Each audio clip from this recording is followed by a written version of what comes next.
June 6, 1944. D-Day. Field Marshal Bernard Montgomery promised Allied commanders he would capture the French city of Caen within hours of landing. By the end of D-Day, Caen had not fallen. By the end of the week, Caen had not fallen. By the end of the month, Caen had not fallen. 6 weeks after D-Day, after some of the bloodiest fighting in the entire Normandy campaign, British and Canadian forces finally captured what remained of Caen, a city reduced to rubble. 2 months later, American forces under General George Patton approached Paris.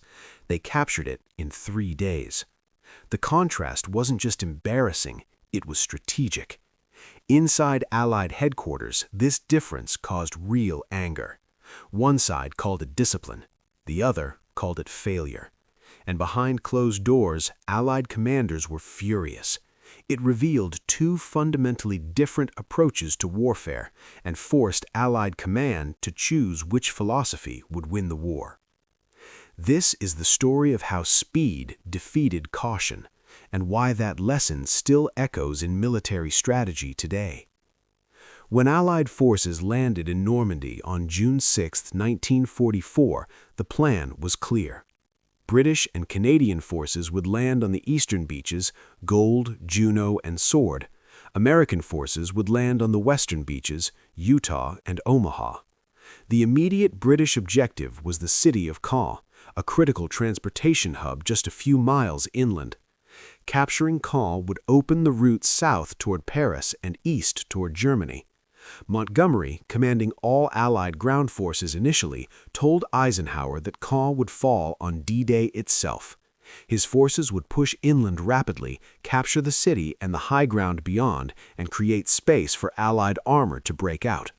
American forces, meanwhile, would secure the western flank, capture the port of Cherbourg, and support the British advance. On paper, it was a coordinated plan. In execution, it revealed something neither side wanted to admit. British and American armies fought wars differently. The British approach, shaped by the catastrophic losses of World War I, emphasized careful preparation, overwhelming firepower, and methodical advances. Every move was calculated to minimize casualties. The American approach emphasized speed, mobility, and aggressive exploitation of opportunities. American commanders believed that rapid movement saved more lives than careful preparation because it kept the enemy off balance. Both philosophies had merit. Both had worked in different contexts. This isn't a story of incompetence or national superiority. It's the story of 2 military cultures colliding under extreme pressure. But Normandy would test which approach could actually win a modern war against a determined, well-equipped enemy. And Caen became the first test that British caution couldn't pass. On D-Day, British forces advanced inland from Sword Beach toward Caen. They encountered the 21st Panzer Division, a German armored unit that launched an immediate counterattack. British forces halted to consolidate their positions and defend against the counterattack. By the end of D-Day, British forces were still several miles from Caen. Montgomery assured headquarters that the city would fall within days. It didn't. German forces, recognizing Caen's strategic importance, reinforced the defenses. Elite SS Panzer divisions were moved into the area. The city became a fortress. British forces attempted multiple operations to capture Caen throughout June. Operation Perch tried to encircle the city from the west. It failed when German armor counterattacked and stopped the advance. Operation Epsom tried to outflank Caen from the southwest. It gained ground but failed to take the city. Meanwhile, American commanders watching from the western sector grew increasingly frustrated. They needed British forces to break out at Caen so the entire Allied line could advance. But the British weren't breaking out. They were grinding forward meter by meter, taking heavy casualties in the process. American General Omar Bradley later wrote in his memoirs that by late June he'd stopped expecting British forces to capture Caen quickly. He began planning American operations, assuming the British would remain stalled. This argument didn't end in 1944. It was written into every military strategy manual since. Montgomery defended his approach. He argued that by holding the strongest German divisions around Caen, British forces were making it possible for American forces to break out in the West, where German resistance was weaker. This became his official explanation.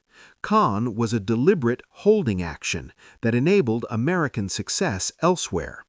But the question historians still debate is, was this Montgomery's plan all along, or was it how he explained a failure to achieve his original objective? By early July, Caen had become a symbol of British strategic failure in American eyes. Operation Charnwood, launched on July 8th, finally captured the northern half of Caen after massive aerial bombardment that killed thousands of French civilians and reduced the city to rubble. But German forces still held the southern half and the critical high ground beyond. Operation Goodwood, launched on July 18th, was supposed to be the breakthrough. Over 1,000 British tanks advanced with massive air and artillery support. The operation gained several miles but failed to break through German defenses. British armor losses were devastating. Over 400 tanks destroyed or damaged in 3 days. Montgomery declared Goodwood a success because it had pulled German reserves away from the American sector. American generals noted that it had cost 5,000 British and Canadian casualties without capturing the high ground beyond Caen. The city, or what was left of it, was finally fully liberated on July 20th, 6 weeks after D-Day. By then, Caen was no longer strategically relevant. The battle had moved on. The city Montgomery promised to take in hours had consumed 6 weeks, thousands of casualties, and enormous resources. And it revealed something American commanders had suspected. British methodical warfare was too slow for the pace of modern mobile combat. But American forces were about to prove their method worked in the most dramatic way possible. On July 25th, American forces launched Operation Cobra, a massive offensive to break out of Normandy. The operation began with carpet bombing by American heavy bombers. Then American armor and infantry pushed through the shattered German lines.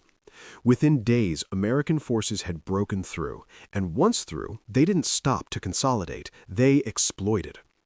General George Patton's Third Army was unleashed on August 1st. His orders were simple: advance as fast as possible, bypass resistance, disrupt German rear areas, and don't stop until you run out of fuel. Patton did exactly that. In the first week of August, American forces advanced over 100 miles, more distance than British forces had gained in 2 months of fighting around Caen. By mid-August, American armor was racing across France. They weren't fighting for every village and town. They were bypassing German strongpoints, leaving them isolated and irrelevant.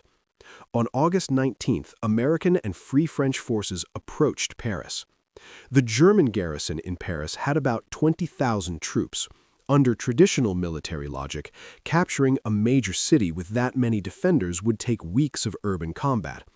Eisenhower initially planned to bypass Paris entirely to avoid the casualties and delays of city fighting. But the French resistance rose up inside Paris on August 19th. French General Philippe Leclerc, commanding the Free French 2nd Armored Division attached to American forces, convinced American commanders to let him advance on the city. On August 24th, French forces entered Paris. On August 25th, the German garrison surrendered. Paris fell in 3 days, not because French and American forces overwhelmed the Germans with careful preparation and massive firepower, but because speed and psychological shock made resistance seem futile. The contrast with Caen was impossible to ignore. After the war, British and American historians fought over the meaning of Caen and Paris. British historians argued that Montgomery's defense at Caen was strategically brilliant. By holding the strongest German panzer divisions around Caen, British forces enabled American forces to break out in the west where resistance was weaker. Therefore, British sacrifices at Caen made American speed toward Paris possible. American historians countered that this was revisionist history. Montgomery had promised to take Caen quickly and failed.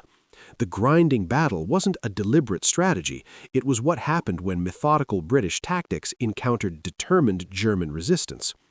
American success at Paris proved that aggressive mobile warfare worked better than British caution. The debate matters because it shaped how NATO would fight for the next 75 years. Here's what the evidence actually shows. Casualties per mile gained. Around Caen, 15 miles, 6 weeks, nearly 50,000 British and Canadian casualties. In the American breakout, hundreds of miles, 4 weeks, fewer casualties per objective achieved. German forces defeated, British/Canadian forces at Caen engaged and held 6 to 8 panzer divisions. American forces in Western Breakout destroyed or captured equivalent of 10+ German divisions. Strategic impact. Caen denied Allies the breakout space they needed for 2 months.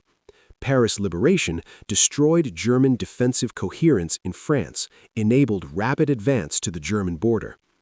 This is the moment that changed how alliances thought about strategy. The numbers suggested that American aggressive warfare achieved more objectives, faster, with proportionally fewer casualties than British methodical warfare. But British commanders had a counterargument. Without British forces holding German armor at Caen, American forces would have faced those panzer divisions during their breakout, potentially stopping Operation Cobra before it started. This argument contains truth. German commanders did concentrate armor against British positions because they viewed Caen as the critical sector. But American commanders pointed out that this concentration happened because British forces couldn't break through. If British forces had captured Caen quickly as promised, German armor would have been defeated or dispersed before American forces broke out. NATO's founders studied Caen and Paris extensively. The question wasn't which nation was better, the question was which approach wins modern wars. The answer shaped doctrine for decades. Lesson 1. Speed prevents enemy response. At Caen, slow, methodical advances gave German forces time to reinforce, dig in, and prepare defenses. Each British attack faced stronger resistance than the last. At Paris, rapid American advances moved faster than German command could respond. By the time Germans recognized the threat to Paris, American forces were already there. NATO adopted American emphasis on speed and tempo as core principles. Lesson 2. Mobility saves lives. British commanders believed careful preparation saved lives, but the Caen numbers showed otherwise. 6 weeks of combat produced 50,000 casualties. American rapid advances to Paris produced fewer casualties per objective achieved because speed kept casualties from accumulating in static battles. NATO doctrine emphasizes that the best way to protect your forces is to keep them moving faster than the enemy can target them. Lesson 3. Psychological impact of speed. The German garrison in Paris surrendered partly because American and French forces arrived so quickly that resistance seemed futile. At Caen, German forces fought fiercely because they had time to prepare psychologically and physically for each British attack. NATO recognized that speed creates psychological shock that can be as effective as firepower. Lesson 4. Risk-taking can be safer than caution. This was the hardest lesson for military establishments to accept. British caution at Caen seemed safer, but produced heavy casualties and strategic failure. American aggression toward Paris seemed reckless, but achieved objectives quickly with proportionally fewer losses. NATO training teaches that calculated risk-taking, advancing even when conditions aren't perfect, can be safer than waiting for perfect preparation. This doesn't mean British forces were incompetent or American forces were superior. It means that by 1944, warfare had changed. Armor, air power, and communications made rapid mobile warfare possible in ways it hadn't been in World War I. British military culture, shaped by World War I trenches, hadn't fully adapted to this change. American military culture, without that same historical trauma, was more willing to embrace mobility and speed. When the war ended, Montgomery wrote his memoirs defending the Caen strategy. He insisted that every day British forces held German armor at Caen was a day American forces used to prepare their breakout. Therefore, British sacrifices at Caen enabled American success at Paris. American generals pointed to the calendar: 6 weeks at Caen, 3 days at Paris. The contrast spoke for itself. The truth, as usually happens, is more nuanced. British forces did hold powerful German units at Caen. That mattered strategically. But they held them there because they couldn't break through, not because Montgomery planned to fight a defensive battle all along. American forces succeeded at Paris partly because German defenses in France had already been weakened by 2 months of fighting at Caen. But they succeeded primarily because American operational philosophy emphasized speed and exploitation in ways British doctrine did not. The lesson isn't that one nation's military was better. The lesson is that modern warfare rewards speed, mobility, and calculated risk-taking more than methodical preparation and caution. NATO was built on that lesson. Every NATO exercise, every operational plan, every commander's training emphasizes tempo, mobility, and aggressive exploitation of opportunities. Because in modern warfare, the force that moves fastest doesn't just get there first. It often gets there with fewer casualties and achieves more objectives than the force that moves carefully. Caen took 6 weeks. Paris took 3 days. That contrast changed how alliances think about winning wars. On the ruins of Caen, British soldiers fought yard by yard. On the roads to Paris, American tanks barely stopped moving. Both sides believed they were saving lives. History decided which approach actually did. Next time, we'll examine the operation where speed and caution collided most dramatically. The race to close the Falaise Gap, where hesitation let 100,000 German soldiers escape because British and American forces couldn't coordinate a simple pincer movement.